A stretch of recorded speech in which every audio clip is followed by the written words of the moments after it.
In this video, I'm going to be telling you where I'm putting $700,000 cash and why. I don't want you to think that this is a shill video for any kind of financial management company.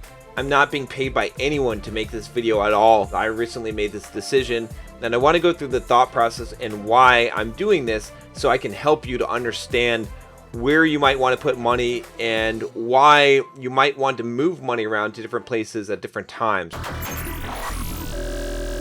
I'm John from BulldogMindset.com. On this channel, I teach you how to be a man. I teach you how to build financial independence, how to get the physique you want, how to get the girls you want, and how to go from the victim mindset to the Bulldog mindset. If you are interested in that, click that subscribe button and make sure, guys, that you take the Bulldog quiz if you haven't taken that quiz already. Here's the deal. All right, I'm going to share with you some personal details here. I pretty much share a lot of personal details here.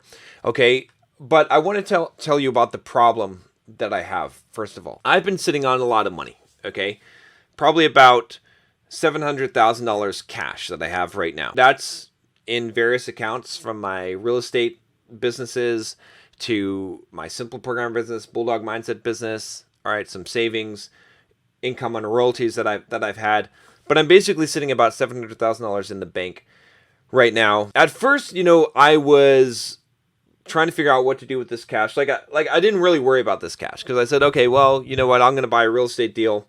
But the thing is, I'm not ready to do a real estate deal right now. And so I just sat on this cash on the bank in Chase, okay, honestly, with basically zero interest on this money. And it's been sitting for a while, but it's been building up. It didn't start out this bad, but now there's a lot of cash there. I started thinking about, I'm like, okay, well, John, when are you realistically going to do this real estate deal? It'll probably be sometime next year, okay? And in the meantime, you're losing a significant amount of money. I realized that I need to do something. So I started looking around, guys. All right. I looked at, who I actually turned to first? Because I said, I know who knows the fucking answer to this question. It's Graham Stephan. I searched on his channel. I was like, okay, what should I do, man? Because I know that for a question like this, he's going to know. And I know there's high yield checking accounts. I figured, okay, basically what my thought was is I'll go to his channel and I'll find whatever he says is the highest yield checking account, and that's what I'll do, right? Because I looked at some alternatives. I was like, okay, well, where could I put this money easily? I could put it in an ETF fund in the S&P 500. Okay, I could buy some high dividend yielding blue chip stocks, and I thought, okay, I could put it in a high yield checking account, right? I could do something like that. And so I looked at it, and there's some decent high yield checking accounts, like 1.8, 2%, some of them. But I thought about that. I was like, that's really not, I kind of like to even do better than that. I'm not afraid of being somewhat in the market. Then I came across a company. Again, I'm not being paid by this company. Okay, I will put a link below if you want to sign up, which is it's not even an affiliate link. It's just a share link where I think you get some amount of assets managed for free and I get some amount managed for free. But believe me, on this whole $700,000, I don't think it's like maybe a few $100s a year. So I looked at his stuff and I found that he had some high yield checking accounts. So I will show you guys. I opened up a Wealthfront account and I'm pretty happy. Yes, I know that it's a large amount that's showing up in here, but I'm pretty transparent with you guys, right? Obviously I have a pretty high net worth because I have made a lot of money from business and real estate, and this is really just cash and real estate holdings, after all the liabilities and stuff. It's not business. So I don't know, simple programmer is probably worth at least $1 million, probably more than that, honestly, because it's profit is probably like 400,000, 300,000 a year. Multiply probably at least 3x, 4x, might be 5x with something that passive. So who knows? So some programmers worth that. Bulldog Mindset's probably getting close to being worth $1 million now with everything. So I've basically got this set up. Right now I only have $50,000 in the Wealthfront account because I wanted to kind of test this out. And then I opened up a high yield checking account with them as well that has an APY of 1.82. So I was like, well, fuck. At the worst case, this is where I could store money, and that's a lot better than what I'm doing right now. Now, again, guys, I want to caution you and tell you that I'm not suggesting that you use a Wealthfront account for your primary vehicle of investing. Okay, some of you will do that, and that's fine. And but I'm putting this money here in order to hold it while I'm getting ready to invest in real estate, because I just don't want it sitting, and I feel like this is a pretty safe place to put it. So what I did was I put, like I said, 50,000. I've got about 705,000 that I need to, and I'm going to put more of this money at the end of this month. What I did was I've been working on my financial system. And so at the end of the month, every month, I have certain levels. I'm going to look through all my accounts and take some of my real estate money and move it over and then create a budget from that to live off of. If you've heard me talk about the well that never runs dry, it works like that. And then the business accounts have a certain minimum they need to have in them. And then everything over that is profit I'm going to take out. So I'm going to move all that money and put it all into the Wealthfront account. So it'll probably be, I don't know, another $600,000 or so that will go into this Wealthfront account. Here's what I liked about Wealthfront. Okay, so basically the way I set this up is a risk score of about 5.0. So my projected return on this is about 5.15%. Here's what I did. They have their historical performance, and it depends on what the risk score is, right? So let's say we put a risk score of 5%.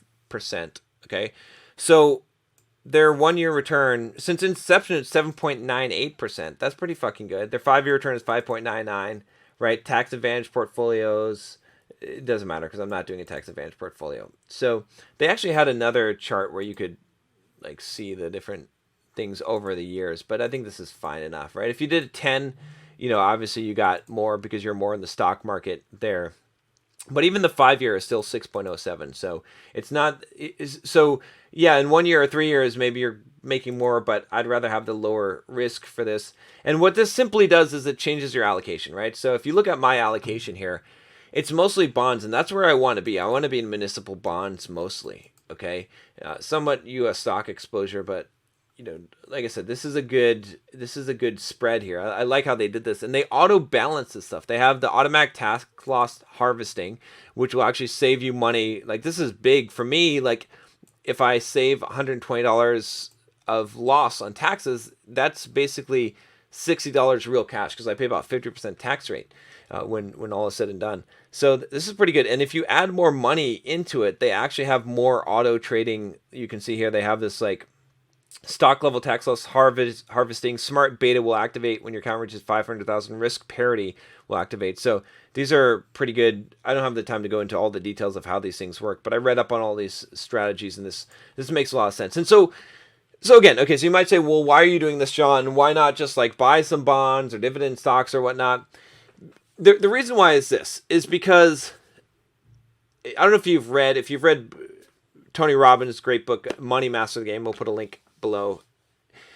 He talks about, Ray Dalio is a big person in that book, and he talks about balancing and having an all-weather portfolio, all right, and doing automatic balancing and tax harvesting.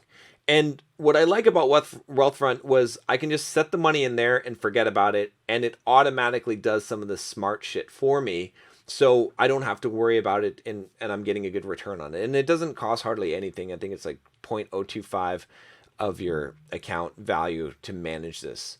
So to me, it makes sense because I can just take the money. Like I said, I don't have to think about it, and I can just drop it in there, and it's a lot better than the bank. And if I wanted to, like I said, I could just go over to their regular bank account and just get 1.82%, but I'm okay with this. And this is fairly liquid. I can liquidate this as I need to, and I can get access to the money when I'm ready to do a real estate deal. So anyway, that's what I'm doing right now. And like I said, I'm not being a shill in any way for Wealthfront. I just wanted to share this with you guys because a lot of you are wondering, where do you park cash? And honestly, if you're not going to do a real estate investment and you're just wanting to have something simple, I think Wealthfront could do it. I think that could be, I would probably make the risk score a 10 if you're doing it for solely investment purposes. I have mine at a lesser amount because I don't want to take a risk. I just want a steady, solid return on the money so I'm not wasting my time. But I don't want to be so exposed to the stock market. I don't want to get to the point where I'm trying to buy a property and I'm hitting a dip in the market right now. And so my value's lost. It's lower, right? The higher risk you are, there's a good chance of stock market going down at some point, right? But if I'm mostly in municipal bonds, I'll be shielded from that quite a bit. It comes down to a decent yield, a lot better than a bank, and simplicity. And then I like this robo trading, this smart management of the assets, the tax loss harvesting, and all of this stuff.